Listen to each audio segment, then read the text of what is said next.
فرۆشتنی نەوت کێشە سەرەکیەکەی لە عێراقدا تاکو ئێستا وکو کەسانی شارەزا لە بابەتەکە کەسانی حکومە حیزبی باسی لەوە دەکەن ئیدارەدانێکی دروست نەبووە بۆ پرۆسێسەکان و هەنگاوەکانی دەرهێنان و فرۆشتن و هەناردەکردنی نەوت لە تەواوی عێراقدا لە نێوشیاندا هەرێمی کوردستان لە دوای ئەو ئابووریە سەربەخۆی کە حکومەتی هەرێمی کوردستان ڕاگەیاند بۆ فرۆشتنی نەوت لە ڕێگەی بەندەری جەیهانەوە کە ئەما وەکو دەستکەوتێکی گرنگ بۆ هەرێمی کوردستان و قەواری هەرێمی کوردستان لێک دەدرایەوە دواتر بڕیار و تانەیەکی تایبەت کردرا بوو لەم بڕیارە دادگای ژووری بازرگانی نێودەوڵەتی پاریس ئەم ڕێکاری بە ڕێکارێکی نایاسایی ناوبرد و لە بەرژەوەندی عێراق دۆسیەکە و کیسەکەیەک لای بووە ئەم ڕێکارانی کە ئێستا حکومەتی عێراقی گرتوێتە بەر بۆ ئەوەی کە نەوتی هەرێمی کوردستان لە ڕێگەی سۆمەوە بەڕێکەوتن دیارە لەگەڵ حکومەتی هەرێمی کوردستاندا بفرۆشێت چ کاریگەریەکی دەبێت و کە ئێستا حکومەتی هەرێمی کوردستان چۆن مامەڵە لەگەڵ ئەم سەرچاوە گرنگەی وزەدا بکات کە خاکەکەی پێی دەوڵەمەندە لەگەڵ بەڕێز دکتۆر یعقوب مەهدی کە بەڕێزیان مامۆستای زانکۆن لێرە ڕاستەخۆ میوان ئێمە گفتوگوی زیاتری بابەتەکەی لەگەڵدا دەکەین دکتۆر زۆر سپاس سوا ئامادە بوون ماندوو نەبی بەخێر بێت بەر لە هەموو شتێک دەبێ بزانم کەسانی شارەزایی وەکو ئێوە تێبینیتان چی بوو لەسەر بڕیارەکەی دادگای ژووری بازرگانی پاریس و بڕیارەکە چ کاریگەریەکی ئابووری لەسەر هەرێمی کوردستانە بێت خۆی داسێت پێشەوەی لەوە تێبگەین ئێمە مەسەڵەن شتێک هەیە پێوتێ پرۆسێسەکانی نەوت لەوە تێبگەین بدایەت بۆ شتەکە لە بەچاو ماڕوون بەتەقەن نەوت دەرکرد بڵێن بەسی قۆناغی سەرەکی ئاڕا قۆناغەکان پێوترێ دۆزینەوەی نەوت یعنی تەنقیبکردنی نەوت قۆناغەکان پێوترێ دەرهێنان و پەرەپێدانی نەوت یعنی استخراج وتطوير نەوت قۆناغیشان بیتر لە فرۆشتنی نەوت کارسی قۆناغەکە مەسەڵەن جیاوازن لە یەکتری ئەوەی کە ئێستا هەیە طبعا بریتیە لە پرسی فرۆشتنەکە طبعا جەناب تەزانی کە حکومەتی عێراقی و حکومەتی هەرێمی کوردستان لەسەر ناکۆکن کە لە ڕێی فرۆشتنی نەوتەوە یعنی ئەو کلانێکە بەرپرسە لە فرۆشتنی نەوت کە حکومەتی عێراقی ئێوە لە ڕێی کۆمپانیای عێراقی سۆمەوە بێ مەسەڵەن بۆ نمونە بەڵام کۆمپانیای کۆمۆ مەسەڵەن بەرپرسیارە لەوە هەرچی پەیوەندی هەیە بە مەسەلەی گرێبەستی شەریکات و کۆمپانیاکانەوە ئەوە توانین بڵین بەدەرە لە مەسەلەی فرۆشتنی نەوت مثل بۆ کۆمپانیاکان ئیشەکەن لەسەر چی ئیشەکەن لەسەر تەنقیبکردن لەسەر دۆزینەوەی نەوت و هەروە پەرپێدان و دەرکردنی نەوت ئەمیان مەسەڵەن جیاوازە بۆیە زۆر کەس مەسەڵەن ئەو تێکەڵەکە ئایا بۆ مناڵێ ئەنی ئەوە بۆی ڕاستی کەین مەسەڵەن زۆر کەس دەڵێ کە مادەم فرۆشتنی نەوت لە ڕێی هەرێمی کوردستان وەستاوە لاوەچی کۆمپانیا بیانەکان لەمەیە زەرەر بکەن ئەو کۆمپانیانی کەوا لەگەڵ هەرێمی کوردستانە چیان هەیە گرێبەستیان هەیە بەڵام لە ڕاستیە ئەو کۆمپانیایانە ئیشیان لە تەرقیبە لە دۆزینەوەی نەوتایە و هەروە لە چیشە لە پەرپێدان و لە دەرهێنانە في كل حال ئەگەر حکومەتی عێراقیش مەسەڵەن لە کۆمپانیای سۆمەوە بفرۆشێ معنای ئەوە نیە کۆمپانیانە مەسەڵەن پاشەکشە بکەن لە گرێبەستەکان ئەوەیە پرسیارەکە لێرە ئەوە پرسیارێکی جوانە طبعا ئێمە بۆی کەوا ئەوەیە گلا بکەینەوە ئەوە لەواتێ زۆر قورس نەبێت گلاکردنەوەی بۆ چونکە ئێمە لە ڕاستیە لە هەرێمی کوردستانە قانونێکمان هەیە قانونی یاسای نەوت و گازمان هەیە کە لە ساڵی 2007 مەسەڵەن کراوە طبعا ئەم قانونە دوای هەندێک گرێبەستی نەوتی مەسەڵەن بۆ من لە 2002 حکومەتی هەرێمی کوردوەتی دا ئەوەش کراوە دوای دەستوری عێراق ئەو قانونە دەرکراوە وەساڵی پارێژ لە ڕاستیە دادگای فیدرالی عێراق یعنی مانگی شوباتا بوو مانگی شوباتی 2022 بەنایاساییبوونی ئەو قانونەی دەرکرد یعنی ئەوەشی کرد بەڵام ئێمە بۆ حلکردنی ئەو بابەتە بێ بگەڕێنەوە بۆچی بگەڕێنەوە بۆ یاسای نەوت و گازی هەرێمی کوردستان بۆ چونکە لە قانون شتێکی پێوترێ العقد و شریعة المتعاقدين يعني مثلا بۆ بناگەر من تۆ لەسەر شتێک کڕی فرۆشتنی بکەین لەبینی خۆمانە عقدێک بکەین يعني لە محکەمەش کە بچینەوە ئەو عقدێکە لە بەردەممانایە مثلا بۆ منە ئەگەر مخالفت شاهیدی ڕێکەوتنەکەمانە بێ عقدەکەمان چۆنیە ئەو ئەبێتە چی ئەبێتە زەمینەیەک بۆی کەوا ئێمە لەسەری بسازین ئەجا ئەو یاسایە یعنی کۆڵی بڕگەی تایە کەوا ئەو بابەتەمان بۆ حەلەکاتوانم بڵێن بۆ مثال لە مادەی 28 یاساکە ڕاستیم بۆ ئەوە بەرچاومە بهێنم چکە یاسایەوە دقە یعنی مادەی 28 تا مثلا بۆ نمونە ئەڵێ چی ئەڵێ لایەنی حکوومەتی هەرێم مەسەڵەن وەزارەت سەرپشکە لەوەی ئەگەر بێت و بوون منە کۆمپانیای باشتر بوون ئەکرێ مەسەڵەن بۆ ئەم کۆتایی بە عقدەکانان بێنێ چۆن ئێستا طبعا کۆمپانیەکانی ئەگەر بین دابەشی کەن کۆمپانیەکانی بواری دۆزینەوە تەنقیب عادەتەن گرێبەستەکانیان لە نێوان 5 ساڵ بە 7 ساڵایە گرێبەستەکانی ئەمان جیاوازترەوەتە لەگەڵەوانی بالضبط گرێبەستی ئەمان لە 5 ساڵ بە 7 ساڵایە 5 ساڵ یەکەم 3 ساڵ دوای 2 ساڵ و هەروە قابلی تەجدیدە نوێکردنەوەی ماوەی 2 ساڵی تر کاکە 7 ساڵ هەمووی ئەکرێ مەسەلەن بۆ منە حکوومەتی هەرێم ینی کە ئێستا طبعا کۆمەڵە شەرط و مەرج هەیە کە لێن هەردوو يعني گرێبەست کراوە لێرە حکوومەتی هەرێم و کۆمپانیانەکەوە پێوتە العقود السەخیە ینی گرێبەستی بەخشندە ینی ئەم کۆمپانیانە زۆر ئیسفاداکەن گەربین سەر دەکارێکی دوای باسیەکەم مەسەلەن کۆمپانیەکان زۆر ئیسفاداکەن لە چاو عێراقەوە ئەم نوع گرێبەستە بالاتم نەچ بۆ دوای دکتۆر قسەکانە پێ بڕم و ئەتوانی لەگەڵ وەڵامیە پرسیاری منە وەڵامی ئەوانی تر بیتەوە ئەم گرێبەستەش ئەمی کە پێوترێ سەخیە بەخشندەی جیهانیە لە جیهانە ئەم نوع گرێبەستە دەکریان بەس لە عێراق و هەرێمی کوردستانە هەیە ئەو گرێبەستە چۆنیە پەیوەندی هەیە بە شروطی دەرهێنانەوە مەرجەکان دەرهێنان مەسەڵەن بۆ منە شوێن تا شوێن فەرقی بۆن مەسەڵ هەنێ وڵات هەیە بۆن منە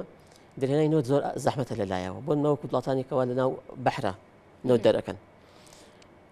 لەبەرێک لە ناو بەحر نەوت دەرەکەن کولفەکەیان مەسەڵەن زۆرە و هەروە ڕادەی مەترسی بەرزە ینی بۆیە ئەو کۆمپانیایە تەنقیب بکە بە حاولەکە بگەڕێ بەدای دۆزیەوەدا بەڵام لە کۆتایی ناتوانێت نەوتێک باش بەدەستبێنێ یا مەسەڵەن بڕێشی هەندە نەبێتەوە بەشی تجاری بکە بۆیە لە حاڵتانەیە ئەو گرێبەستانە بەو شێوەیە ئەکرێ و گرێبەستی سەخی بکرێت کە مەسەڵەن 1940 ئەو داهاتێک کە دێت لە نەوتەکەەوە بەس بۆ ئەو کولفەی ئەوانە جێبەجێکرێت بەڵام وڵاتێک وەکو بەسەن ئێمەیە بۆ هەرێمی کوردستانە کە ئێمە دەرهێنانی نەتمان زۆر ئاسانە ینی کولفەکەی دەرکردی کەمیتەیەکێ و هەروەها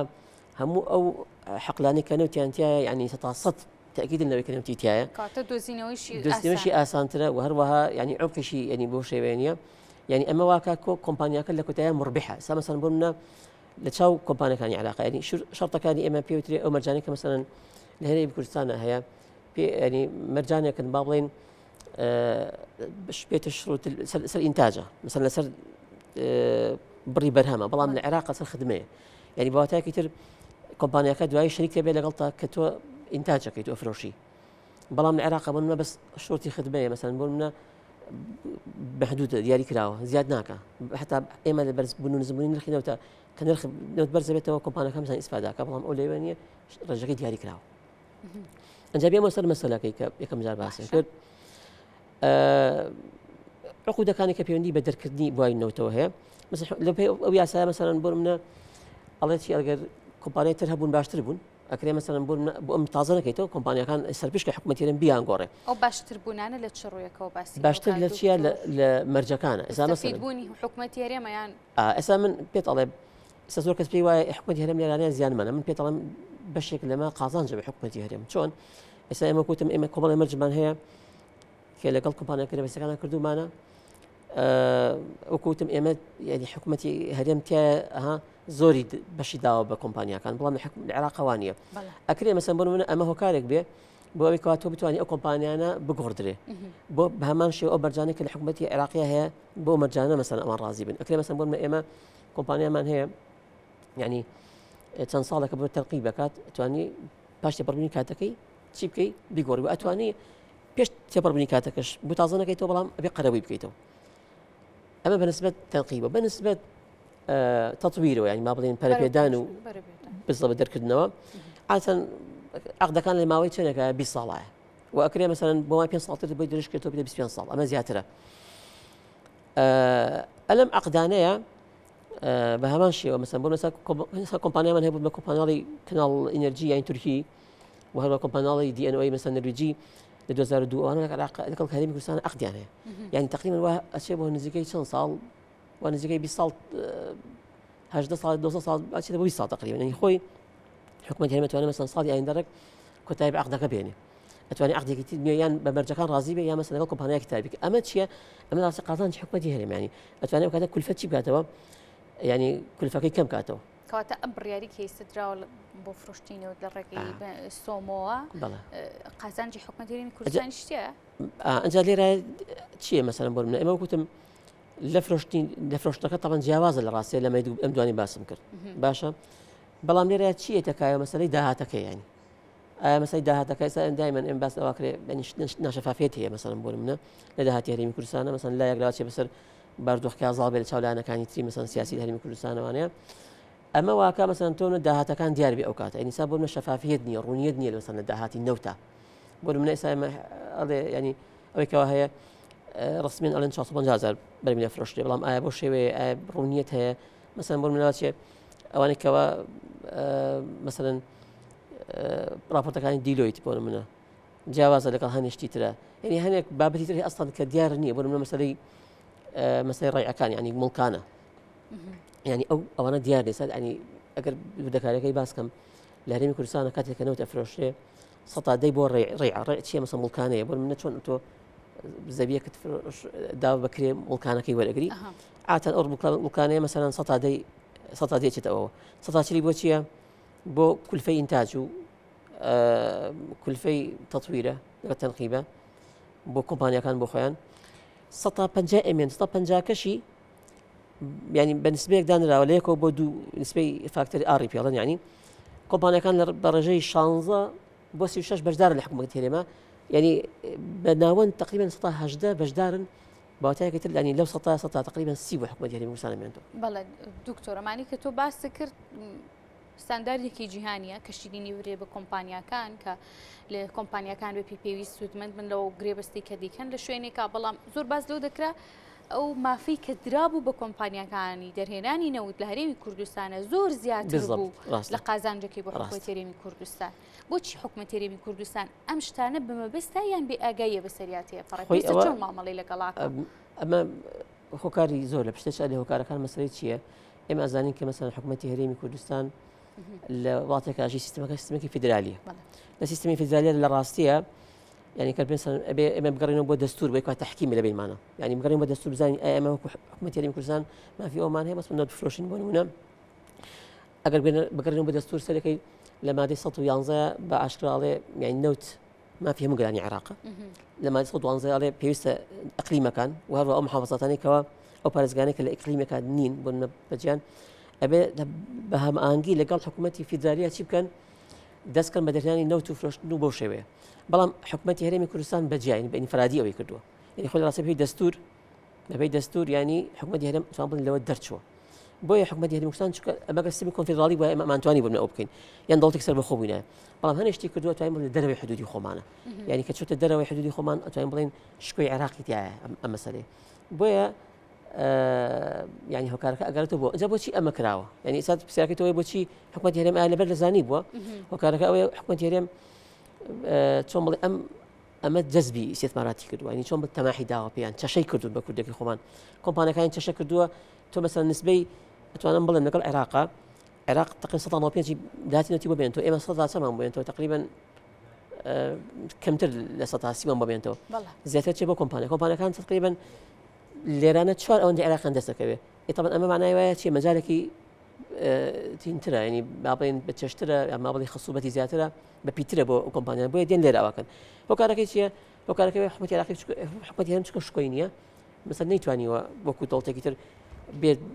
مفاوەزات کە مەسەڵەن بە کەیفی خۆی و مەسەڵەن چێنی بۆ لەگەڵ کۆمپانیەکان ئەوکە بەڵکو ئەم مەمنون بووە بۆیە ئێمە شروعی تەفاوزەکە چۆن بڵێ ینی هینە لاسەنگ بۆ بەلای ئەمانە مهم گرنگ بەلایەنەکە نەوتەکە دەرکەون و بیفرۆشتن و زوو بگەن بۆ ینی عقودەکان تەسەڵ کە زۆر سەریع ینی عقودی واه بووە بەڵێ ینی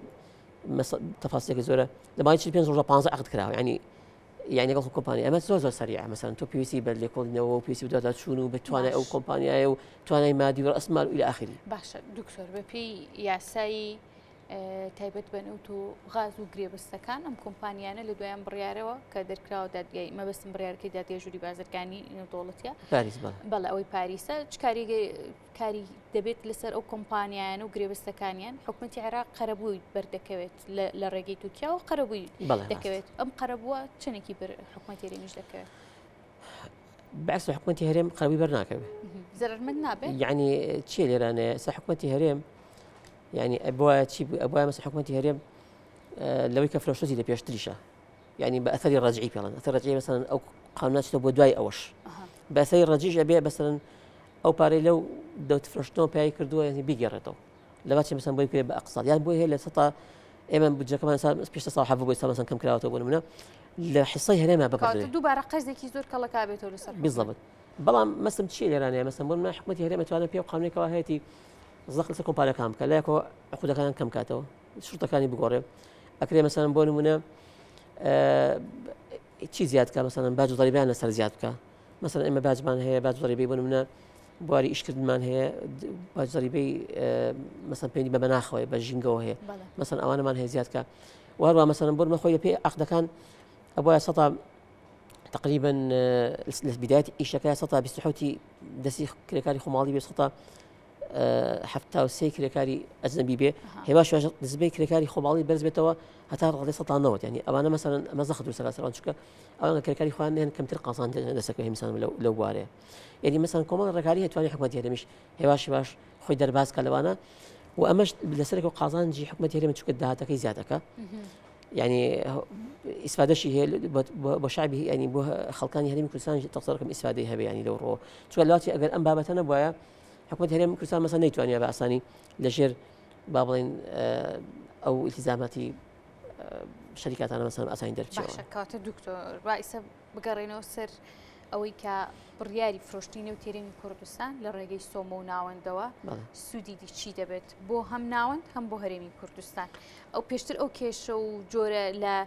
برتوازي لكوكلنوي دا هاتيني وتاهبو لقريب استكان أبو زور باسيلي ودكرة جال مو دوت شكورا كاري كتا أراه والله خوي يكشتك يبغى بس السد عراق يعني إما هل جالن تكهنات هني بيجوا هي لواتي هو رازنا تجي بوتشك عراق هندي محكومي توافقات سياسية لبدي كتلي سياسية مثلا دواي هالبجارنا كان بتاعبتي أو زور بعلاقة وديارة على بالي أشيل يعني تو خلنا مش هتوغل قرم يعني من أشتبه توشتبه ممكن هندي مثلا بابند بو بالتوافقات السياسية هندي بابند نية قانون وياسا ودستور خوي مثلا في دستور بورمنا إما همو نوتي عراق يعني هي ريمي كردستان وهي بصرة وهي مش يكتر أبي بفرشنا لكوتايا ذاتك يكون كتو جالك الدابش بكري ببيتشي ببي دوشت يعني كم ببي جماري دانشتاني وشونا وببي أو ناتشاني كم تضرر مثلا بقول ناتشاه لحكومة حزب بعثة بيشتر مثلا بورمنا شتي بونا كلا يعني نموني بتشوف بورمنا حكومة السليمانية بابا خصخانة هنا كلا خصخانة كانت خبيانة ود مستشفى صدام كمثلا سرزقاري فلان له يرو أزادي له كركو همو محافظيك عراق بيكرا والله مسمعين ونكرا مثلا متضرر بوبون ما بيكوا حدا كي تحرر تيابوها جلانه ميكي بزوت ميكي رزقاري خازي تيابو جاب مسلم يعني مثلا بازغا كان جنوب يعني ما بي أول مثلا بيدابش بكري ويقول تعدادي سكانية جماعي دانشتوانا ببي دستور يعني وكوتم إما همو مان العراقات شين شريك لواء وإداري ملفي نوت بيوسي حكمتي هريم لقال شابكة لقال نظامي عراقي بك أنت طبعا إما ياساك من هي بيوتري شون سال هريم كردستان ياساي إنمان هي مثلا نوتو غاز مان هي لبوم ياساي مجلس يقرأ خلاص يعني بيوتري أنجمني ياساي نوتو هريمي باشا نوتو غازي هريم كردستان العراقي شا يعني قال ياساك هي ل 2005 جوهر دو آخره يعني برلمان دو آخر تصديق ناكله وهي ناكوكي سياسي اليوم كتلا كانوا كويش شيء كويش ياساي نوتو غازي عراق كويش بها ماشي مجلس يعني مجلس النفط والغاز لحكومة الفيدرالية الحكومة الاتحادية كمثلا شيتيا ونمنا طبعا أو خمان شيتيا خمان مثلا رئيس حكومة إتيا جاكرا إتيا لقل وزيري بلان دانان وزير تخطيط وزيري مالية أو عراقش أواني إتيا زايدا شيء زايدا سرك البنك المركزي زايدا اللي بتساوي شركة سومو وهروا شركة نوتي عراقي وهروا خبيري اقتصادي وخبيري مالي تاعي يعني مجموعة كان بيكو تا استاب او ياساب وجبجي نكراو يعني ما بين شلون بوتشي يعني نروش تطبيق نكراو ابو خويا ياساب غير جاب بكري توم اما هنا مشاكل ما حل بيتشو اما ياساك وزمينيه كان سري ارين وكاركاي ويتشين بيندي هي بكتلي سياسي وبتوافقاته حكومه العراق حزب كانوا مثلا بقول مثلا هرمي كردستان بقول منا بشكل انفرادي او نوتا فروشي او غازينا يعني مثلا بيني بنبلا في اداري نوتو اسا اما لفه قراوتو ناوند خلك ريمي كردستان ليست من دون لبيشتر زياتر انجا اما مش هم مثلا بشكل بيني توافقاتي هو بشكل شيء بيندي بتشي وهي بيندي باما حصه مان هي ديالي كرامان هي الحكومه العراقيه وهو حتما اما جنب تزاني بس بيشتر اگر هرمي كردستان بالنسبه دعوه كراو بون بالنسبه 200,000 برميل جرام بنيري حكومه العراق اللي برامبرات شي دابي يعني رواتب يصرف فكر اسا اول نما بها منو تغرا دسكاو وحكومتي عراقي بزن بيش او كم جناب اشتكي واحد خنده وكوا محمد شيع السوداني خوي وتتي بالي او اشتكي شكا اما بمجدانا نايلين بالكم بابند بين بيو اركيك لسرشامان كاما دام نوتك بفروشين خمان داتا كبير بقرين حتما متش دابين اكيد بلام اما راستيا قرفتي بودي تبيش ضروري شيء ولا روي او كوا العراق الهريم كردستان والعراق توحيدي داهاتك زحمه مثلا بقول اما داهات لای خۆمان کۆکەینە وەزارەتی مالیەمان هەیە حکوومەتی عێراقیش داهاتی وەزارەتی مالی هەیە ئەم دوو وەزارەتا بن بە یەک ئەوە شتێکی زۆر مەحاڵە یعنی یا مەسەن بۆ علاقە تەنسیقی لە بینیانە هەبێ تۆ زەحمەت هەمیشان پەیوەندی هەیە بەچیەوە بە وەکۆڵێک دابشکردنی کێکەکەەوە هەیەنی بەڵێ دکتۆر زۆر سپاس دەکەم کە لێرە ئامادە بووی ماندوو نەبی سپاس بۆ بەڕێز دکتۆر یعقوب مەهدی کابڕێزیان حوسێن زانکۆ سپاس بۆ